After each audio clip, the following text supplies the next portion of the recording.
노인 폄하 논란이 불거진 김은경 민주당 혁신위원장이 나흘 만에 공식 사과했습니다. 대한노인회도 직접 방문해 사과했는데 당 안팎의 사퇴 요구에 대해서는 혁신의 의지는 그대로 간다며 선을 그었습니다. 55클럽의 핵심 피의자로 한 차례 구속영장이 기각됐던 박영수 전 특별검사가 오늘 다시 구속 갈림길에 섰습니다. 영장심사에선 딸과 공모해받은 11억 원과 관련해 새로 추가된 협의와 증거인멸 정황이 최대 쟁점이 될 전망입니다. 폭염 속에 진행되고 있는 세계 스카우트 잼버리 대회에서 첫날에만 수백 명의 온열 질환자가 발생했습니다. 의료시설 부족으로 병원에 이송되지 못한 환자들이 방치되고 있다는 참가자들의 증언이 잇따르고 있습니다. 올여름 폭염 추정 사망자가 벌써 23명으로 지난해 3배 수준을 넘어섰습니다. 오늘도 강릉 38도, 경주 37도, 서울이 35도까지 오를 걸로 보여 건강관리에 주의가 필요합니다. 6호 태풍 카눈이 일본 오키나와에 접근하면서 2명이 숨지는 등 피해가 잇따르고 있습니다. 특히 오키나와를 오가는 비행기가 결항하면서 우리나라 관광객들이 무더기로 발이 묶였고 추가 숙소를 찾는데도 어려움을 겪고 있습니다. 지난해 붕괴 사고가 난 광주 화정 아이파크가 전면 철거됩니다. 주거층만 철거하려던 기존 계획에 대해 입주 예정자들의 반발이 거세지자 HDC 현대산업이 결국 지상층 모두를 철거하기로 결정했습니다. 뉴스앤 이슈 본격적으로 시작합니다.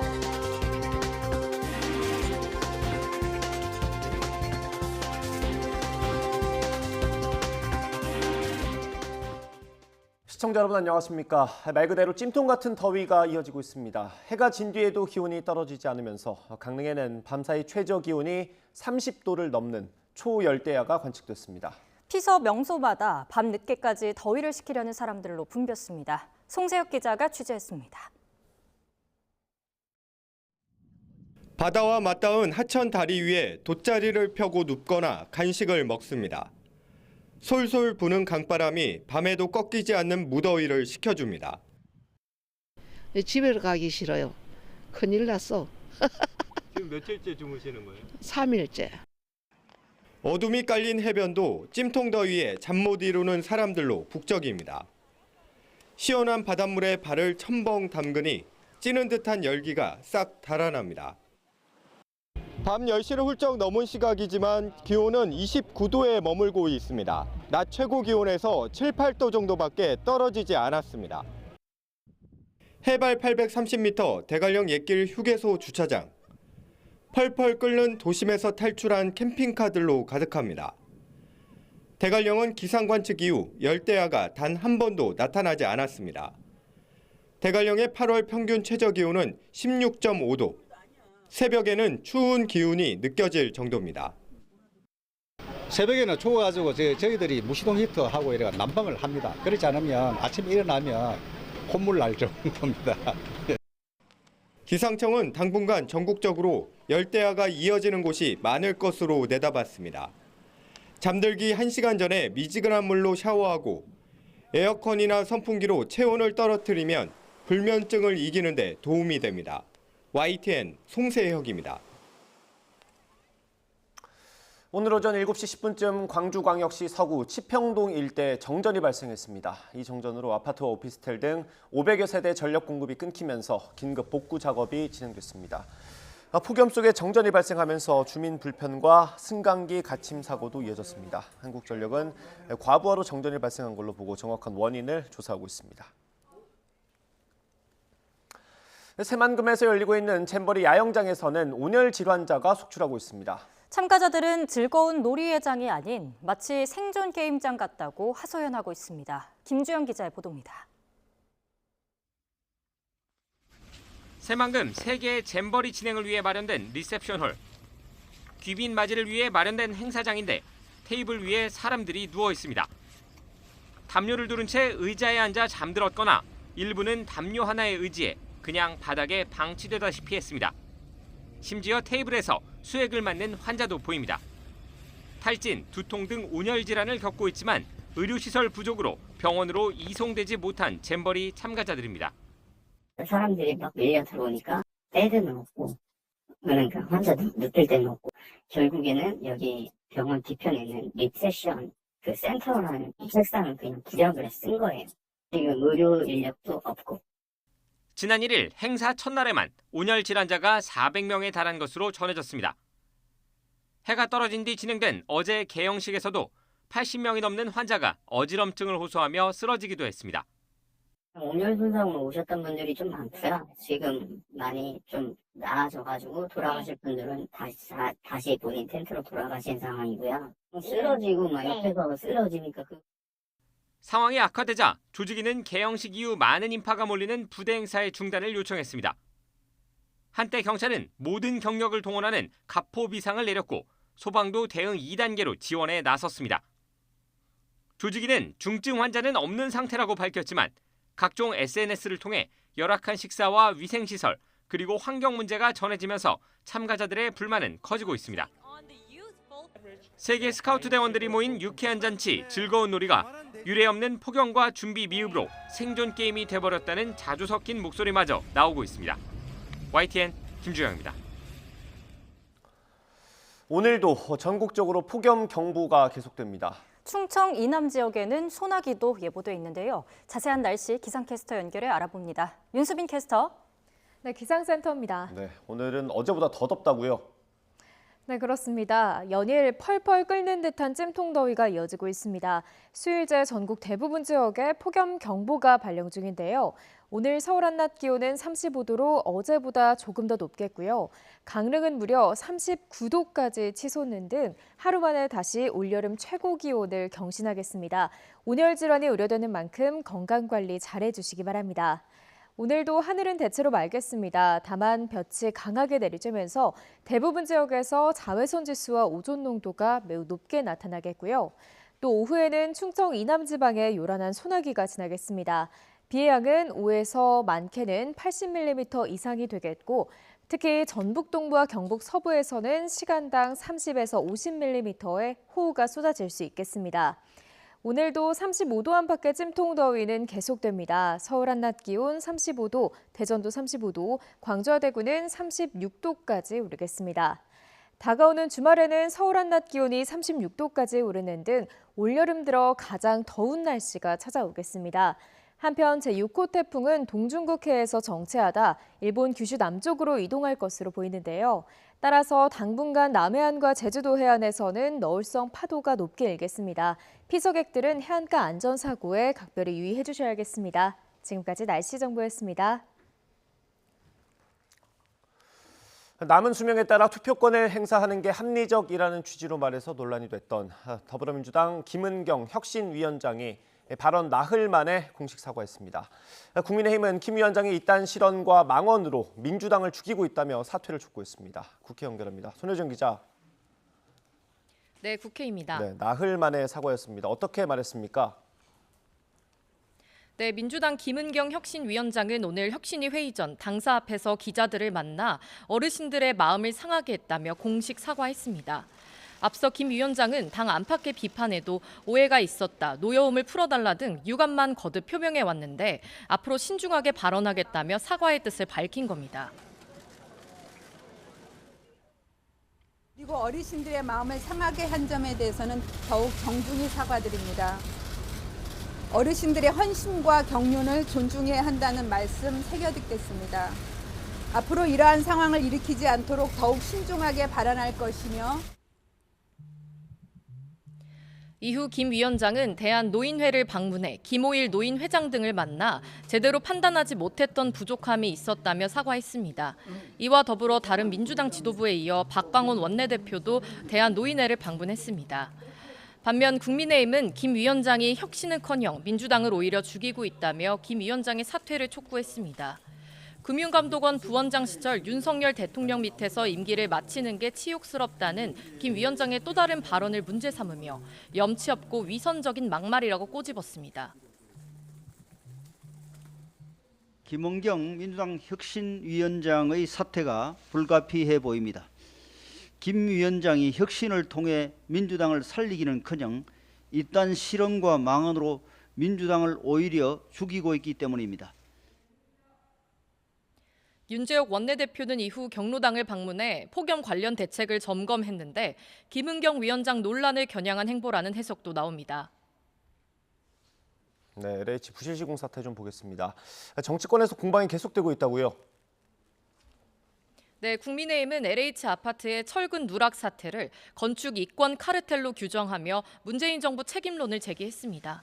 어제 LH 부실 아파트 대책을 논의한 고위 당정협의회 결과를 발표한 자리에서도 지난 정부에서 발생한 위법 행위를 철저하게 조사하겠다고 거듭 밝힌 겁니다. 당 차원의 진상조사 TF를 본격 가동하고 국회에 계류된 건설산업기본법 등 건설 현장 정상화 5법도 조속히 추진하겠다고 발표했습니다. 이와 더불어 국정조사 추진도 검토하며 민주당의 참여도 압박했습니다. 지금 이제 철근 보강이 잘 안 된 LH 아파트 같은 경우는 다 문재인 정부 때 설계가 들어간 것들이거든요. 정쟁성 이슈가 아니라 민생 이슈이고 의식주의 주와 관련된 것이기 때문에 그런데 왜 뭐만 하면 국정조사하자는 민주당이 유독 이 LH의 부실 공사에 대해서는 국정조사를 반대하는 것일까? 더불어민주당도 철저한 진상조사에는 공감하며 부실 시공에 대한 처벌 강화와 건설 감리업체의 안전책임 강화 법안들을 국회에서 함께 처리하자고 제안했습니다. 다만 여당이 문제 해결보단 책임을 전 정부로 돌리고 남 탓에만 열중해선 안 된다고 꼬집었습니다. 국민 안전과 직결된 중대 사안입니다. 여야가 따로 있을 수 없습니다.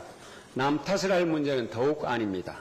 불법 행위와 부정 행위가 있었는지 감사와 수사가 진행돼야 합니다. 또 입법 보완에 앞서 행정부가 관리 감독 등 할 일을 제대로 했는지 따져봐야 한다며 상임위 차원의 현안 질의 등을 준비하겠다는 방침입니다. 지금까지 국회에서 전해드렸습니다. 박영수 전 특별검사가 50억 클럽 의혹으로 또 한 번 구속 위기에 놓였습니다. 박 전 특검은 두 번째 영장 심사에 출석하면서 번번이 송구하다고 말했습니다. 취재기자 연결합니다. 송재인 기자. 네, 서울중앙지방법원입니다. 네, 심사가 지금도 진행되고 있습니까? 네, 그렇습니다. 박영수 전 특검 구속 심사는 오전 10시 반부터 1시간 넘게 진행되고 있습니다. 심사를 15분쯤 앞두고 법원의 모습을 드러낸 박 전 특검은 검찰과 또 한 번 구속 필요성을 다투게 된 심정을 이렇게 밝혔습니다. 직접 들어보시죠. 오늘 두 번째 영장 심사인데 심정 한 말씀 부탁드리겠습니다.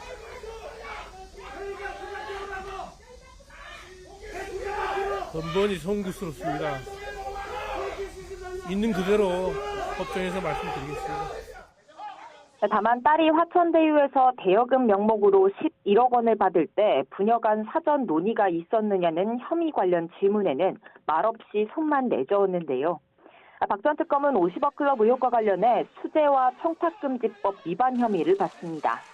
과거 우리은행 이사회 의장으로 있던 박 전 특검이 우리은행이 대장동 일당의 컨소시엄에 참여하거나 대출해주도록 힘써달라는 청탁의 대가로 거액을 약속받고 또 8억 원은 실제 받았다는 게 골자입니다. 다만 이 같은 수재 혐의만 적용됐던 첫 구속영장을 법원이 사실관계조차 다툴 여지가 있다며 기각하자 검찰은 한 달여 만에 다시 영장을 청구하면서 공직자의 금품 수수를 제한하는 청탁금지법 위반 혐의를 추가로 적용했습니다. 지난 2016년 화천대유에 입사한 딸이 이후 회사에서 대여금 명목으로 받았다고 하는 11억 원이 사실상 앞서 50억 원을 약속받았던 박 전 특검에게 지급된 거라는 판단입니다. 이렇게 50억 원이 실현된 정황까지 범죄 사실로 묶어낸 만큼 검찰은 박 전 특검과 대장동 일당 사이 거래 관계가 더욱 명확해졌다고 자신하고 있습니다. 네, 영장 심사 결과 나오려면 한참 걸리겠죠? 네, 양측은 우선 새로 추가된 혐의, 그러니까 청탁금지법 위반 혐의에 대해 사실관계부터 다투면서 여러 쟁점에 대해 공방을 벌일 것으로 보입니다. 네, 검찰은 박 전 특검 딸이 회사에서 받은 11억 원 가운데 일부를 생활비 등으로 쓰거나 어머니에게 보낸 점을 들어 박 전 특검 측에게 그냥 지급된 돈이라고 판단합니다. 하지만 박 전 특검 측은 딸이 회사에서 정당하게 빌린 돈이고 일부는 갚기도 했다며 위법성과 공모 사실을 일체 부인해왔습니다. 법리적인 공방, 즉 공직자에게만 적용되는 청탁금지법이 박 전 특검에게도 성립하는지도 다툼이 예상됩니다. 박 전 특검은 같은 혐의가 적용된 가짜 수산업자 재판에서와 마찬가지로 이번에도 특검은 공직자 신분에 해당하지 않는다는 논리를 펼 것으로 보입니다. 기존의 수재 혐의와 관련해서도 검찰이 보강 수사한 내용이 법원에서 얼마나 인정될지도 관심입니다. 검찰은 대장동 일당이 준 현금 8억 원 가운데 3억 원은 구체적인 전달 과정과 용처까지 파악돼서 의혹의 실체가 더 선명히 드러났다고 자신하고 있습니다. 이를 종합한 혐의 소명 정도와 함께 법원은 증거인멸과 도주 우려도 종합적으로 고려할 텐데요. 검찰은 지난 2월 정치권에서 50억 클럽 의혹 특검론이 부상하자 자신을 향한 재수사를 우려한 박 전 특검이 휴대전화를 부수고 측근과 말맞추기까지 했다며 증거인멸 우려가 크다고 역설할 것으로 보입니다.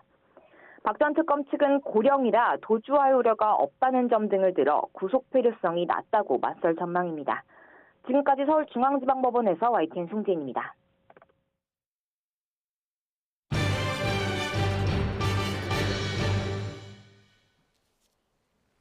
정치권 이슈 짚어보겠습니다. 국민의힘 하은하 의원, 민주당 전용기 의원과 함께합니다. 어서 오십시오. 안녕하십니까? 안녕하세요. 반갑습니다. 네, 김은경 혁신위원장이 오늘 아침 혁신위 회의 전에 당사 앞에서 사과 회견을 열었습니다. 그러니까 발언이 있었던 게 지난달 30일이니까 나흘 만에 사과를 한 건데요. 일단 그 사과 어떻게 들으셨어요? 그러니까 잘못한 것은 명백했고요. 근데 지금까지 해명들이라든지 그런 것들이 석연치 않은 것들이 있었습니다. 뭐 사과할 내용이 아니다라고 대변인이 밝혔을 때 민주당 내부에서도 이거는 정말 심각한 사안인데 이 정도의 태도를 보이는 혁신위원장이 필요가 있겠느냐 이 정도의 지적까지 나왔었거든요. 그런 내용들을 어느 정도 인지를 했는지 오늘 김은경 혁신위원께서 직접 사과를 하셨습니다. 네. 이제 봐야 될 부분은 실제로 진정성이 얼마나 있는가를 좀 검토해야 될 것 같은데요. 조금 전에 우리 계한노인회를 방문해서 김은경 혁신위원장께서 노인분들에게 사과를 했다라고 보도가 나오고 있습니다. 여러 가지를 봤을 때 이제 어르신들을 찾아가면서 앞으로도 이런 발언을 하지 않게끔 재발 방지를 말씀을 드리고 이에 대한 진정성을 평가받아야 된다. 저는 그렇게 보고 있습니다. 예, 어떻게 보셨어요? 저는 먼저 실수는 실수로 좀 봐줘야 된다고 생각하는 편입니다. 어느 정치인이 일부러 그 노인을 비하할 마음을 갖겠느냐라는 생각인데 대신 저는 그 습관적인 무책임에 대해서는 얘기를 좀 드리고 싶습니다. 지금 혁신위원장이 청년들을 만나는 행사에 가서 좀 무리를 한 것이 아닌가. 그러니까 청년들한테 잘 보이기 위해서 노인을 비하하게 된 거거든요. 마찬가지로 민주당이 이러한 고질적인 문제가 좀 있다고 생각을 합니다. 예를 들면은 학생 인권을 강조하려다가 교권을 추락시킨다거나 아니면은 여성을 차별하지 말라라고 주장하다 보니까 남성 차별까지 가는 경우들이 있거든요. 아마도 전용기 의원님도 이 부분에 대해서는 동감하실 거다, 공감하실 거라고 생각하고요. 제 생각하기에는 이 문제가 바로 무책임한 어떠한 습관적인 무책임을 갖고 있는 태도 아닌가라는 생각이고요. 늘 정념이 어떤 헌법적인 책임을 앞서는 것 같다라는 생각이 좀 듭니다. 그래서 김 위원장의 말을 노인 비하라고 좀 지적하기보다는 민주당의 어떤 고질적인 문제, 무책임한 태도 이러한 부분을 좀 지적드리고 싶습니다. 김은경 위원장이 그 발언이 있은 이후에도 공개 일정을 계속 소화를 했어요. 그 자리에서 이제 오해의 여지가 있는 것 같다, 노여움을 풀었으면 좋겠다 이런 얘기를 2차례 정도 했거든요. 그게 사과라고 볼 수 있습니까? 사과는 명확하게 송구스럽다, 죄송합니다, 사과드리겠습니다 라고 해야 사과로 받아들이지 않습니까? 그 표현을 하기까지 왜 나흘이나 걸렸을까요? 그러니까 그런 부분에서 비판은 충분히 받아도 된다라고 볼 수 있을 것 같습니다. 처음부터 문제가 생겼을 때 아무리 오해라고 한들 사과합니다, 죄송합니다 라고 이야기를 했다면 이 정도까지 논란이 커지지는 않았을 거라고 보고 있고요. 사실 대한노인회에서도 충분히 김은경 위원장의 사과가 진정성이 있을 것이다 라고 더 크게 느꼈을 텐데 그런 부분은 조금 부족했다라는 평가를 저는 겸허히 받아들여야 된다고 생각을 합니다.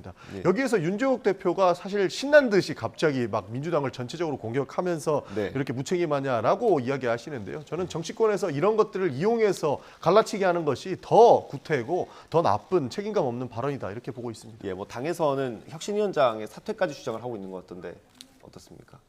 남의 당 혁신위원장인데. 그렇죠. 그분의 거취까지 제가 말씀드리기는 좀 애매한 것 같고 저는 그 발언 자체가 문제라기보다는 그 발언에 이제 깔려 있는 습관적인 무책임에 대해서는 지속적으로 지적을 하고 싶다라는 말씀을 드리고, 네. 그리고 그 위원장께서 뭐 교수라 철없어서 뭐 말한 것 같다라고 말씀을 하시던데 네. 저는 그렇게 교수 비하까지 갈 필요까지는 없을 것 같다라는 예, 생각이 좀 듭니다. 그래서 어느 당이든 혁신이 좀 되어야 됩니다. 특히 혁신위원장 아닙니까? 근데 지금 하시는 행동이 약간 좀 구태스러워서 좀 안타깝고 이렇게 계속 가다 보면 민주당의 혁신은 좀 불가능해 보인다.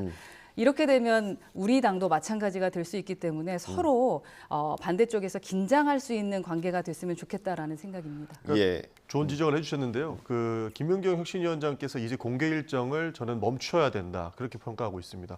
과거에 있었던 발언들을 보면은 지속적으로 공개 일정을 하다 보니까 실수를 낳게 되고 이게 해명들의 오해가 쌓이고 이렇게까지 큰 문제까지 생겼는데요. 혁신위원장이라고 하면 정당 내부에 있는 뭐 인적 쇄신이라든지 시스템 혁신을 이룰 수 있는 실질적인 일들을 했었어야 됐는데 지금 하는 행동들을 보면 전부 다 공개 일정을 하고 있었거든요. 그런 부분들 때문에 더 문제가 불거진다고 보고 있고 더 커진다고 보고 있는데 당장이라도 공개 일정을 줄이고 실질적으로 민주당이 혁신해야 될 부분들을 찾아서 당장의 재창당 수준의 결기를 해야 된다. 저는 그렇게 보고 있습니다. 그 부분을 좀 여쭤보고 싶었어요. 이게 사실은 혁신위원장 임명할 때 정치권에 있는 인물이 아닌 사람을 데려온 거 아니겠습니까? 근데 지금까지 일정이나 메시지 이런 걸 보면 정치적이라는 걸 지울 수가 없을 것 같아요. 저도 자기 정치했다고 보고 있습니다. 그러니까 혁신위원장이 안 해도 될 일을 굳이 사서 하다가 이렇게 문제가 됐었는데 혁신위원장을 처음에 외부에서 모시고 올 때는 정치보다 실질적인 혁신을 이루라고 모시고 왔거든요. 그래서 그래도 김연경 위원장께서 아주 많은 활동들을 하시면서 그 정도의 평가를 받았기 때문에 모시고 왔는데 실질적인 혁신보다는 정치를 하셨던 것이죠. 이번에 문제가 됐던 청년들과의 만남도 그렇습니다. 거기에서 청년들의 투표 참여, 투표 독려를 하다 보니 이 실수를 하게 됐는데 투표 독려를 왜 정당의 혁신위원장이 합니까?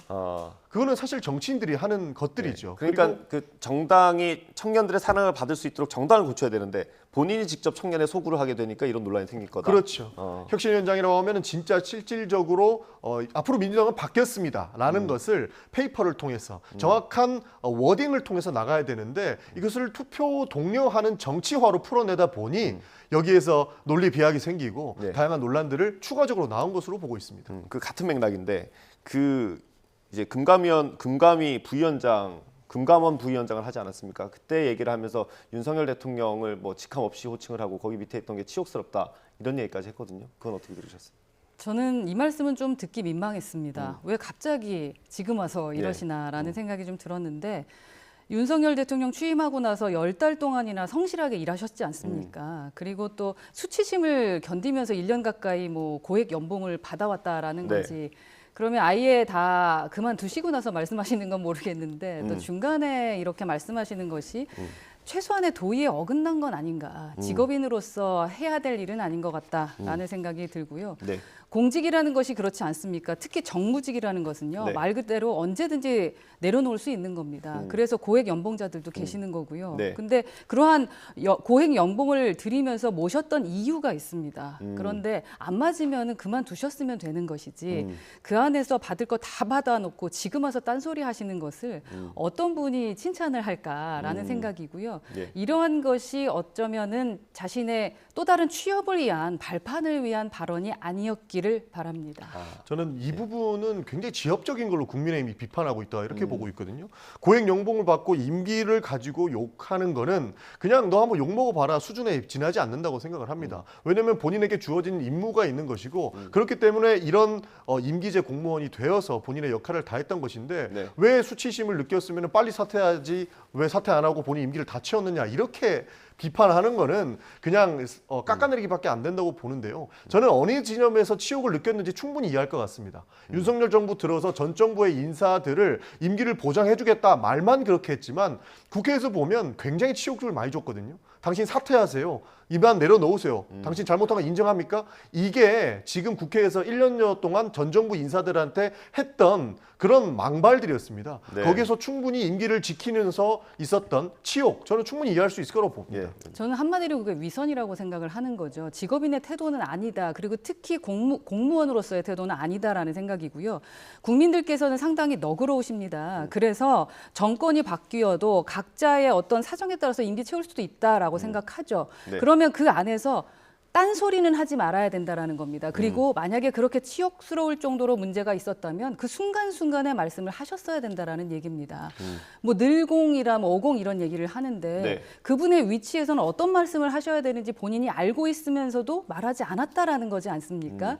그러면서 정말로 그 3억이라는 게 쉽지 않은 연봉이 3억이 굉장히 많은 거네요. 그렇죠. 국회의원들 욕 먹는데 국회의원보다 훨씬 많이 받는 거 아닙니까? 2배인가요? 3배, 2배 정도 많이 받으시는 것 같은데 예. 그런 분이 이렇게 하는 것을 어떤 분이 이해를 하실까 하는 생각이 듭니다. 그러니까 고액연봉으로 비판을 하는 것들이 결국에는 사실 공감대가 잘 이루어지지 않기 때문에 그런 건데, 그러니까 국회에서 치욕을 느꼈다면 그때 얘기하지 않았느냐, 이것도 논리적 좀 비약이 있다고 보는 게, 국회에서 뻔뻔하게 국회의원들한테 삿대질하고 말대답할 수 있는 사람들은 지금 윤석열 정부에서 임명한 사람들밖에 없어요. 네. 그 부분을 저희가 태도 문제라든지 이런 것들을 한동훈 장관이라든지 다른 여타 윤석열 정부에서 임명했던 사람들한테 하는데, 보통 민의 전당이 국회에 와서 내가 치욕을 느끼더라도 잠깐 감수하고 가지 이렇게 대놓고 받아치거나 하는 경우는 잘 없었습니다. 예, 알겠습니다. 뭐 지엽적이라고 하셨으니까 이 정도에서 마무리하고, 혹시 의원님께서도 친전 받으셨어요?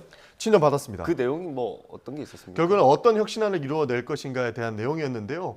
처음부터 이런 일을 하셨었어야 됐다고 저는 비판을 하고 싶은 거예요. 처음부터 공개활동을 줄이고 의원들이라든지 당원들께 우리 당이 어떻게 혁신을 해야 되는가에 대한 질문을 먼저 하고 다 모은 다음에 이것을 의견을 묻고 마지막에 의결까지 하는 과정을 거쳤다면 이런 실수나 논란들은 이루어지지 않았을 텐데, 지금 와서 사고는 다 치고 이제 와서 의견을 묻고 혁신안을 어떻게 했으면 좋겠느냐라고 설문조사를 하는 것들이 앞뒤 전후가 좀 바뀐 것 아닌가, 저는 그렇게 보고 있습니다. 알겠습니다. 이렇게 이제 김은경 위원장의 발언이 논란이 됐고, 오늘 나흘 만에 언론 앞에서 사과를 했고요. 그다음 노인회까지 방문을 했습니다. 근데 이재명 대표도 함께 사과를 해야 된다라는 주장이 당 내에서도 있고 여당에서도 있습니다. 녹취가 준비되어 있을까요? 예, 들어보고 대담 이어가겠습니다. 박강호 원내대표가 김웅현 혁신위원장을 임명한 사람이 아니잖아요. 임명권자의 책임이라고 생각합니다. 누구입니까? 이재명 대표입니다. 지금 휴가지에서 DP2 드라마 보고 있을 때가 아니에요. DP보다 더한 부조리성 망언을 김은경 위원장과 양이원영 의원이 막 하고 있잖아요. 한강의 기적을 일으키는 우리 노인 세대가 여전히 OECD 빈곤율 1위라는 열악한 현실에 처해 있는데, 뭐 미래가 얼마 남지 않은 분들 이런 이야기를 하고 있잖아요. 이게 더 큰 현실의 부조리입니다. 지금 이재명 대표 에어컨 쐬면서 DP 보고 있을 시간이 있나요? 어쨌거나 저는 실수한 것이고, 저는 뭐 대한노인회에서도 이제 화가 나셔서 어르신들이 자꾸 그 당사자가 직접 와서 사과하라고 그러지 않습니까? 저는 뭐 당대표까지도 이 기회에 사과하고, 정말 이게 우리 민주당이 그런 건 아닌데 어르신들을 섬기는 그런 민주당인데 정말 이렇게 화를 내게 해주셔서 죄송합니다. 당대표도 사과하시고. 네, 이재명 대표가 지금 휴가 중인데 DP 볼 때가 아니라는 비판이 있습니다. 어떻게 생각하십니까? 시청할 자유가 또 없다라는 것은 좀 보수의 정치인이 할 말은 아닌 것 같다라는 건데, 아마도 뭐 이게 고민하실 것이 많은데 그 DP 볼 시간이 있느냐라는 의도였겠습니다만 자유의 가치에는 맞지 않는 것 같습니다. 예, 이재명 대표가 사과할 필요는 있습니까?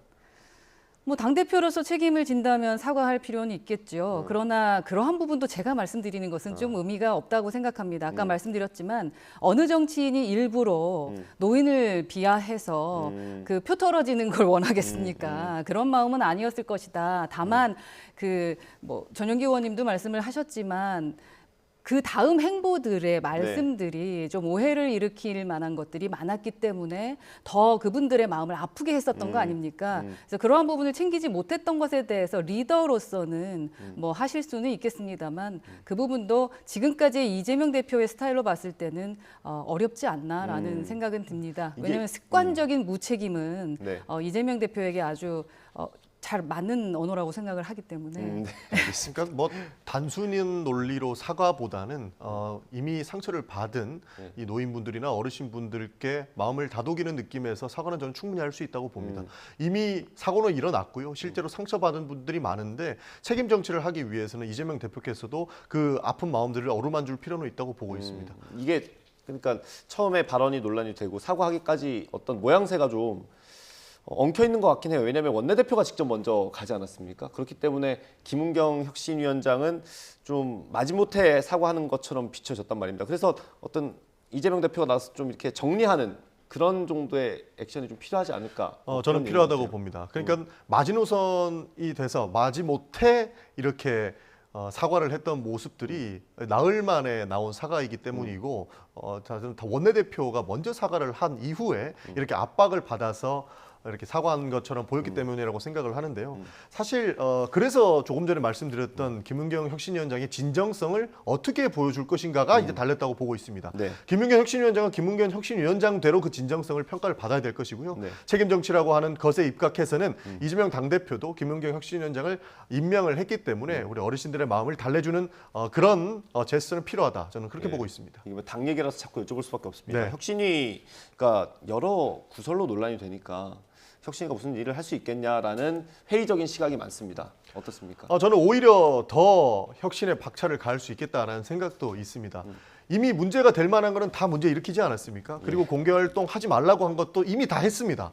이제는 공개활동 접고 실제 민주당의 혁신, 그러니까 김은경 혁신위원장의 실력을 보여줄 수 있는 때가 지금이라고 생각을 합니다. 그렇기 때문에 다른 논란에 휩싸이지 마시고 이제는 실질적인 혁신을 한번 이끌어 주시기를 부탁드릴 뿐입니다. 뭐 전망을 좀 해보실 수 있겠습니까?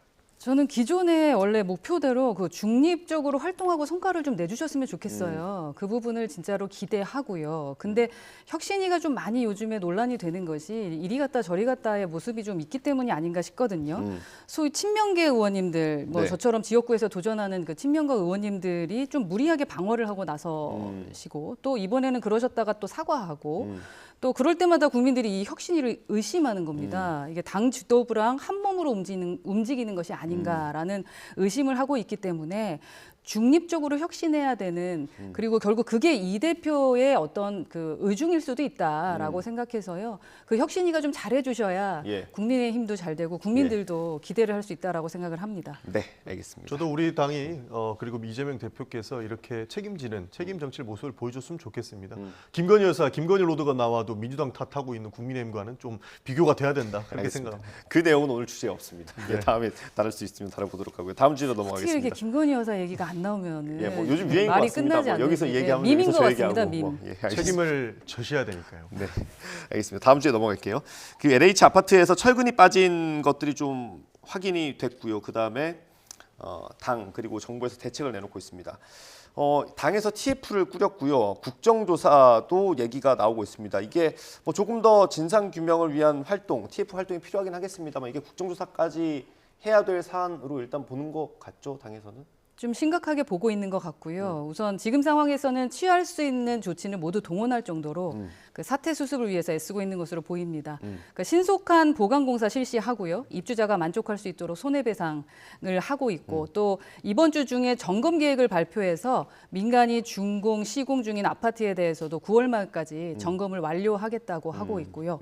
또 이 결과까지 확인해서 무량판 구조에 대한 종합안전 대책과 또 건설 이권 카르텔 그 혁파 방안도 준비하겠다는 방침에 이르기까지 아주 준비를 많이 하고 계십니다. 그러니까 국민께서 불안해하지 않으시도록 이번 사태를 좀 빠르게 수습을 하겠다라는 의지는 좀 잘 드러난 것 같은데 중요한 건 이게 계획으로 끝나면 안 되고 실시 잘 지켜지고 실질적인 좀 효과를 내야겠죠. 그 대책을 얘기해 주셨는데 그 핵심을 짚어보면 이건 것 같아요. 일단 그 피해 입주자분들은 손해배상을 받을 수 있게 보강공사를 해주거나 손해배상을 받을 수 있게 해주고 그리고 아직 들어가지 않은 분들 있잖아요. 계약만 한 분들, 그분들은 이제 계약을 해지할 수 있는 권한을 주는 건데 이게 LH니까 일단 가능할 거란 말입니다. 근데 민간 건설사의 조사 결과가 나오면 이걸 똑같이 할 수 있을까요?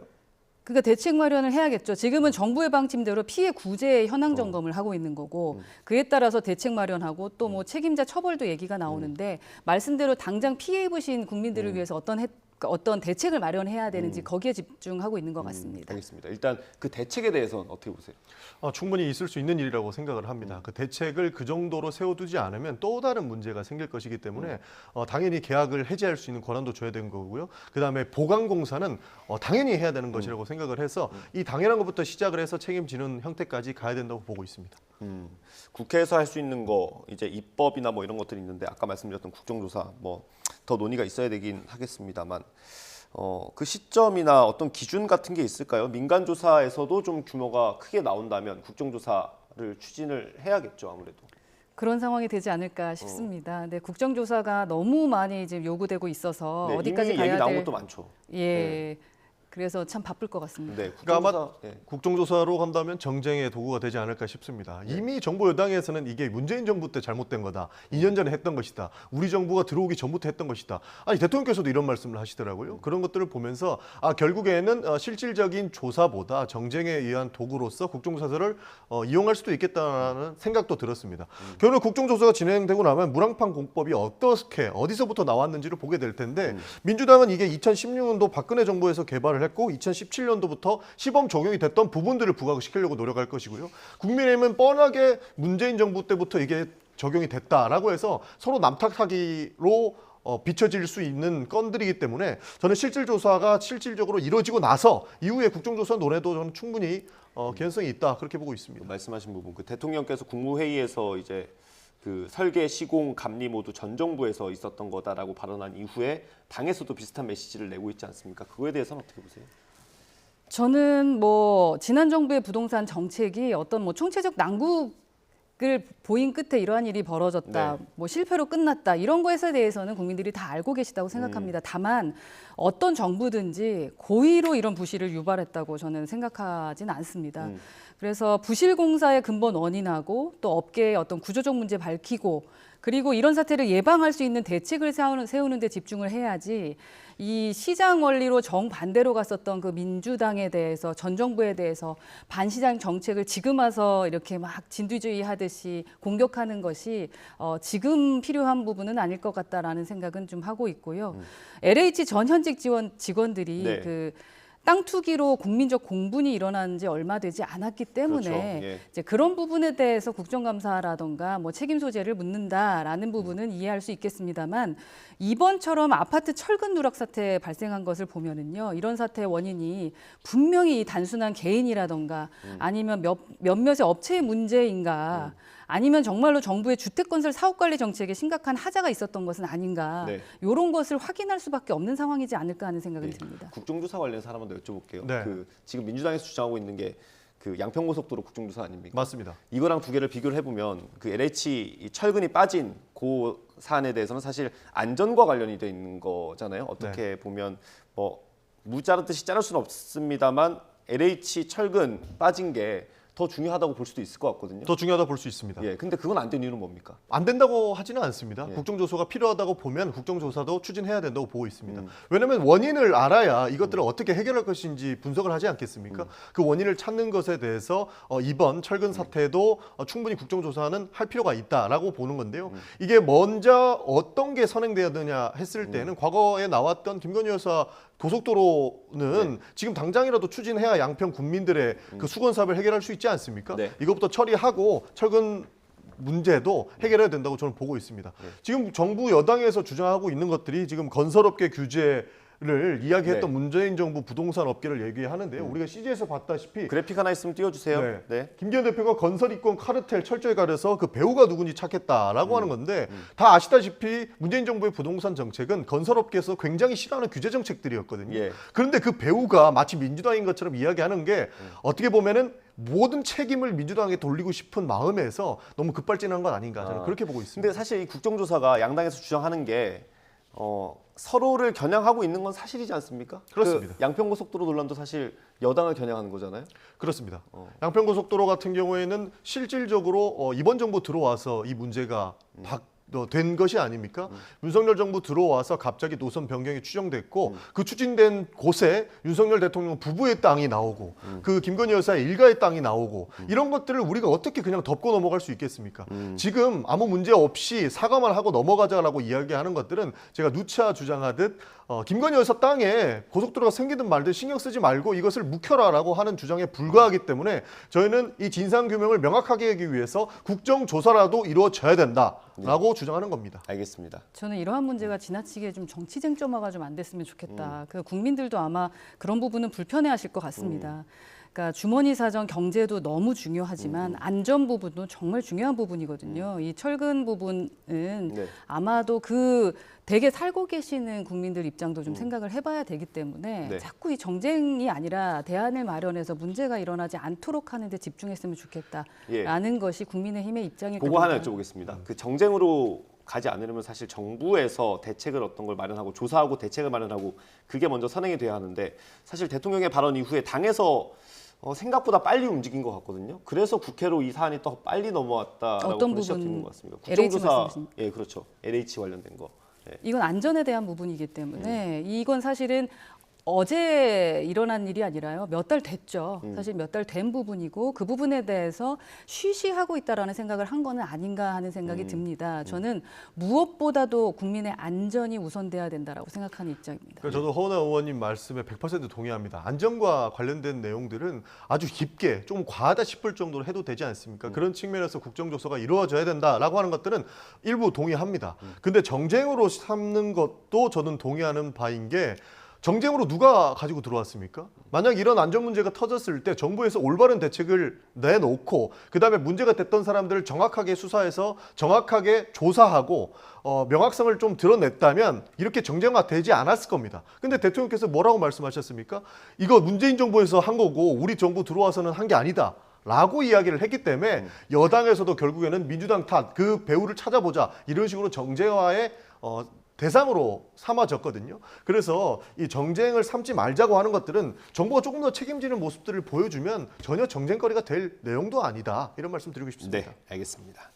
그 정도 하고요. 마지막 주제 짧게 다뤄보겠습니다. 대북 송금 사건에 대한 검찰 수사가 좀 새로운 국면을 맞고 있는 것처럼 보입니다. 언론 보도로 나오는 것만 보면요. 이화영 전 부지사가 옥중에서 입장문을 밝힌 바가 있고요. 김성태 전 회장도 옥중에서 자신의 입장문을 냈습니다. 혹시 내용 보셨을 텐데 어떻습니까? 어떻게 보셨어요? 저는 뭐 편지 내용 보고 좀 놀랐고 저희가 뭐 사필 규정이라고 하지 않습니까? 아, 바로 그렇게 되고 있구나라는 생각이 들고요. 신은 진실을 알지만 때를 기다린다. 이거 박영선 장관이 많이 쓰던 말인데요. 이제 때가 되고 있다라고 생각을 합니다. 뭐 스릴러 드라마 마지막 2, 3편 기다리고 있다. 국민들은 그 답을 알고 계시지 않을까. 뭐 그렇게 생각하고 있습니다. 이게 뭐 진실 공방이 있는 겁니다. 김성태 전 회장과 이화영 전 부지사의 입장이 다르긴 해요. 어떻습니까? 어떻게 이렇게 말뿐인 재판이 있을 수 있나 싶습니다. 그러니까 검찰에서 오랫동안 수사를 했고요. 두 분이 구속된 지도 거의 1년여 가까이 된 것 같은데 이렇게 누구 한마디에 따라서 전국이 휙휙 바뀌는 게 이게 올바른 수사가 되고 있는지도 의문이고요. 짜맞추기식 시사가 되고 있는 것 아닌가 하는 의심이 들 정도입니다. 이화영 부지사의 손편지가 나오고 나서 이제는 김성태 전 회장의 손편지가 나왔지 않습니까? 여기에 대해서 이재명 대표의 구속의 향방이 놓였다는 게 저는 정말로 놀라울 따름입니다. 보통 이런 사건이 있었으면 명확한 증거를 두고 그 증거에 따라서 본인들의 입장을 들어보는 것이 합리적인데 이 두 분의 말에 따라서 재판의 향방이 결정된다라고 하는 것이 참으로 놀랍다라는 말씀밖에 드릴 게 없을 것 같습니다. 당장은 어떤 권력의 힘으로 몇몇의 입을 막을 수는 있지만 그게 결국엔 진실은 밝혀지게 되어 있지 않겠습니까? 그 결국의 진실의 시간이 지금 오고 있다라고 저는 생각을 하고요. 말씀하셨던 것처럼 모쪼록 이게 수사와 판결을 통해서 명명백백하게 어떠한 진실이 밝혀지고 분명한 책임을 물을 수 있게 되기를 바랍니다. 지속적으로 말만 갖고 그렇게 진행하겠습니까? 그리고 편지 한 번 더 확인해 보시길 바란다라는 요청도 좀 드립니다. 실제 권력이 어디 있는지를 보면 해당 내용들을 조금 객관적으로 볼 수 있을 거다. 저는 그렇게 보고 있습니다. 근데 김성태 전 회장의 반박문을 보면 민주당의 주장에 대한 반박이 있거든요. 그 내용 중에 하나가 자신도 9개 범죄 혐의로 구속 기소됐고 그리고 내 가족과 직원 이렇게 해서 11명이 구속이 됐는데 검찰이 뭘 벌줬다는 거냐 이런 주장을 합니다. 그러니까 이재명 대표가 입장에서도 밝혔듯이 아주 큰 사건임에도 불구하고 작게 기소했다라는 의심을 하고 있는 것이거든요. 사실 김성태 전 회장 같은 경우에는 검찰에서 원하는 이야기를 다 해주고 있습니다. 그러다 보니 형량을 좀 낮게 받는 바게닝을 하신 것이 아닌가 하는 의심은 충분히 저는 가능하다고 봅니다. 플리 바게닝 가능하다고 본다. 어떠세요? 근데 입법부도 못 믿고 사법부도 못 믿고 행정부도 못 믿고 민주당은 그냥 민주당 자체만 믿으시는 것 같아요. 그것도 이제 친명계만 믿는 건지 어디만 믿는 건지 알 수가 없는데 좀 기준이 좀 명확했으면 좋겠다. 그리고 국민만 바라보고 가겠다 좋은 말씀 하셨는데 그러한 기준에 맞춰서 좀 일을 했으면 좋겠습니다. 네. 기본적으로 그분께서 그 오랜 시간 동안 진짜 협박에 의해서 그렇게 했을 거라고 아직까지도 생각하고 계시다면 그건 정말 안타깝다라는 말씀을 좀 드리고 싶습니다. 알겠습니다. 오는 8일입니다. 8일 이화영 전 부지사의 재판이 있는데 그날 김성태 전 회장이 증인으로 출석할 예정이라고 합니다. 일단 뭐 예정이니까 그날 가봐야 알 수 있을 것 같고요.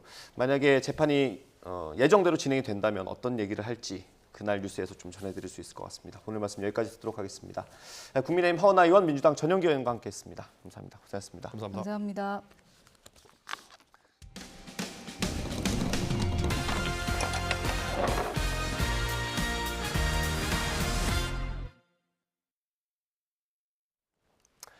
불볕더위에 엘리베이터 대신 20층 가까운 높이의 계단을 걸어서 오르내리는 아파트 주민들이 있습니다. 엘리베이터 공사 때문에 어쩔 수 없이 계단을 이용해야 한다는 겁니다.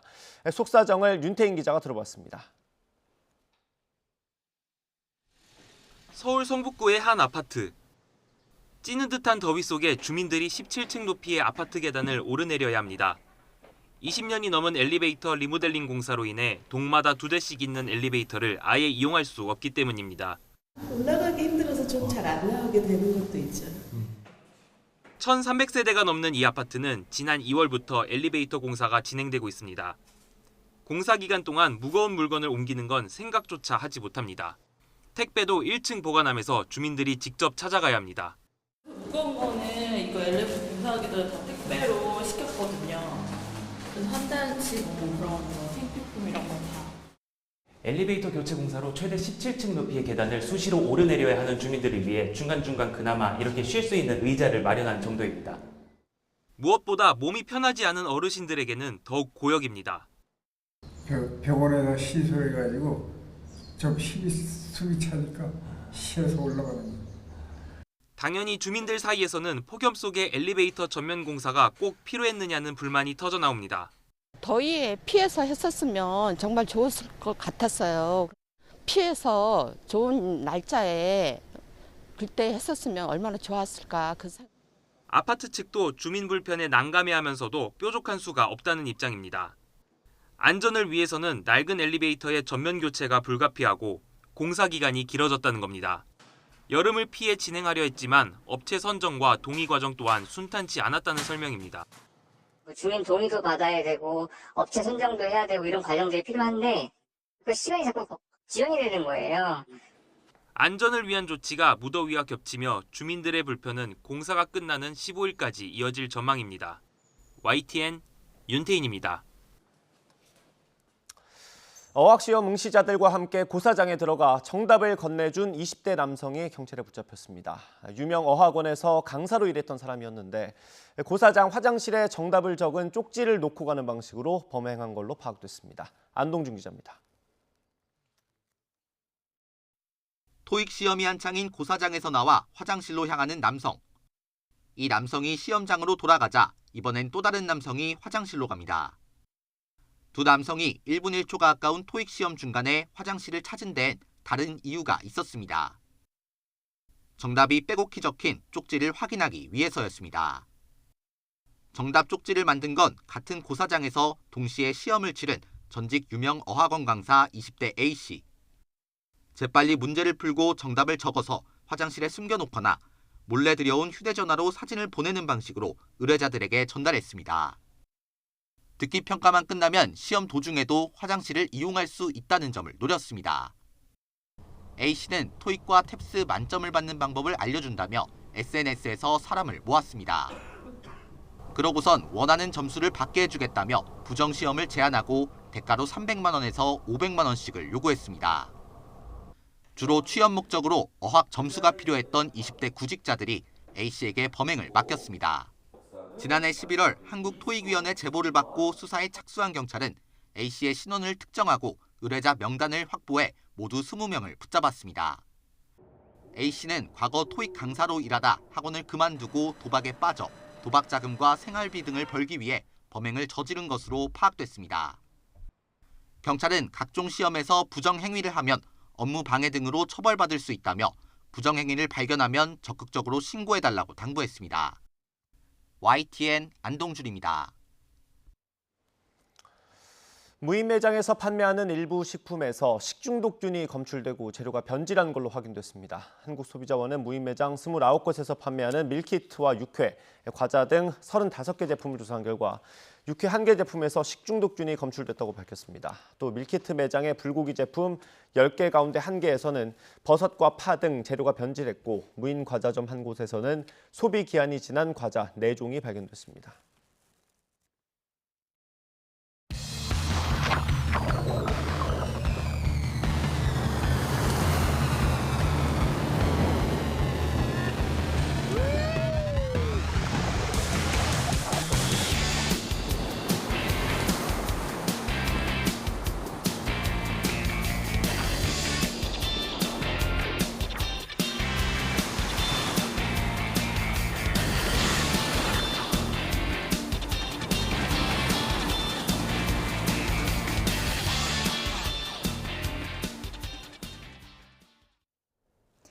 휴가철 꽉 막힌 도로에 38도에 육박하는 살인 더위까지 겹치다 보니 가까운 도심 속에서 휴가지를 찾는 분들 많아지고 있는데요. 시대별로 각광받는 휴가지도 계속 변화하고 있습니다. 달라진 휴가철 풍속도 영상으로 준비해봤습니다. 90년대에 가장 각광받던 피서지, 바로 해수욕장입니다. 친구들과 함께 모래성도 쌓고 파도에 몸을 맡기다 보면 시간 가는 줄 몰랐었죠. 실외 수영장도 빼놓을 수 없습니다. 미끄럼틀을 갖춘 수영장에 여러 시설이 함께 들어선 복합시설이 인기를 끌기도 했는데요. 와서 한꺼번에 수영장도 있고 그다음에 저쪽에 물썰매장도 있고 골프장도 있고 그래서요. 가족 단위로 와서 한꺼번에 즐길 수 있어서 참 좋네요. 하지만 지금이나 그때나 7말 8초 휴가철에는 모든 도로가 주차장처럼 이렇게 변해버립니다. 그래서 요즘은 실내 피서지가 떠오르고 있습니다. 혹시 몰캉스라고 들어보셨나요? 쇼핑뿐 아니라 놀이시설, 그리고 시원한 실내 바람까지 즐길 수 있는 실내 쇼핑몰로 이른바 몰캉스를 떠나는 사람들이 늘고 있는데요. 몰캉스뿐 아니라 도서관과 바캉스를 결합한 도캉스, 혹은 미술관과 바캉스를 합한 미캉스를 떠나는 분들도 많다고 하는데요. 갈수록 습해지고 더워지는 날씨에 이렇게 휴가철 풍속도 달라지고 있습니다. 지구 곳곳에서 기록적인 불볕더위가 누그러질 기미를 보이지 않고 있습니다. 지난달에는 무더워진 기후변화를 인류의 80%가 겪은 걸로 조사됐는데요. 조용성 기자가 취재했습니다. 해가 쨍쨍하게 떠있는 평일 낮. 번화가 있는 은행을 비롯해 인근의 상점들도 문을 닫았습니다. 한창 손님을 태워야 할 택시는 한데 모여 보닛을 열고 열을 식힙니다. 섭씨 50도 안팎의 폭염이 덮친 이란의 정부는 건강을 우려해 이틀 동안 공휴일을 선포했습니다. 서남부 지역에서는 1000명이 넘는 입원 환자가 생긴 데다 물 부족 사태까지 겹치면서 시위가 벌어지기도 했습니다. سعی کنم تا اونجایی که میشه خونه بمونم دورکاری کنم ولی خب بعضیا این کار از دستشون بر نمیاد بعضیا حتما باید جایی باشن باید برن بیان 아메리카 대륙도 끓고 있습니다. 아르헨티나 수도는 이맘때 역대 최고 기온을 5도 넘게 웃도는 이상고온 현상이 나타났습니다. 미국 애리조나 피닉스는 한 달 동안 낮 최고 43도가 넘는 기록을 남겼습니다. 이런 더위에 지역 명물인 선인장마저 더위를 못 이겨 고사하기도 했습니다. Arizona is one of the worst places in the country for your skin. Yes, it's probably the worst place to live if you have very fair skin and a family history of skin cancer. 관광이 주요 산업인 그리스는 무더위에 산불까지 덮쳐 관광객들이 대피하자 일주일간의 무료 휴가를 보상으로 제공하겠다고 대책을 발표했습니다. 한 기후변화 감시단체는 지구의 5명 가운데 4명이 기후변화 때문에 예전보다 더 더운 한 달을 보냈다고 분석했습니다. 특히 7월 10일에는 지구 인구의 거의 절반이 극심한 더위에 시달린 것으로 조사됐습니다. 국제신용평가사 무디스는 폭염이 2100년까지 세계 GDP를 17.6%까지 위축시킬 수 있다고 전망했습니다. YTN 조용성입니다. 대통령 선거 결과를 뒤집으려 한 혐의로 추가 기소된 도널드 트럼프 전 대통령이 내일 법정에 다시 출두합니다. 올해 들어서만 3번째 기소인데요. 트럼프 전 대통령 재선이 가능할까요? 김선희 기자가 보도합니다. 도널드 트럼프 전 대통령이 또 법원에 출두합니다. 성추문 입막음과 기밀문서 유출에 이어 이번엔 대통령 선거 결과를 뒤집으려 한 혐의입니다. 특히 특검은 트럼프 전 대통령이 사상 초유의 의회 난입 사태를 촉발했다고 지적했습니다. Charging Donald J. Trump with conspiring to defraud the United States, conspiring to disenfranchise voters, and conspiring and attempting to obstruct an official proceeding. 올해 들어서만 3번째 법정 출두에 공화당 주자들도 엇갈린 반응을 내놨습니다. 론 디센티스 플로리다 주지사는 법치를 정치화하고 있다며 트럼프를 두둔했지만 마이크 펜스 전 부통령은 정면으로 비판했습니다. I really do believe that anyone who puts themselves over the Constitution should never be president of the United States. And anyone who asks someone else to put themselves over the Constitution should never be president of the United States again. 트럼프 전 대통령은 이번에도 무죄를 주장할 것으로 예상됩니다. 자신의 소셜미디어에 글을 올리고 내년 선거를 방해하기 위한 기소라고 반발했습니다. 지지자들을 향해서는 감사를 표하는 여유까지 보였습니다. When we win the election, a little more than a year from now, I will appoint a real special prosecutor to expose the monumental corruption of the Biden crime family once and for all. 최근 여론조사에서 트럼프 전 대통령의 지지율은 다른 경쟁자들을 압도적으로 웃돌고 있는 상황. 이번 기소도 앞선 2차례처럼 지지층 결집 효과로 이어질 가능성이 제기되고 있습니다. 유죄 판결을 받더라도 대선에서 이길 경우 재임이 가능하다는 게 전문가들의 분석입니다. 다만 유죄 판결을 받고 복역하게 될 경우는 중도층과 무당층의 지지를 받기 어려워 악영향이 불가피하다는 진단도 나오고 있습니다. YTN 김선희입니다. 이어서 뉴스앤이슈 2부가 방송됩니다. 저희는 잠시 뒤에 돌아오겠습니다.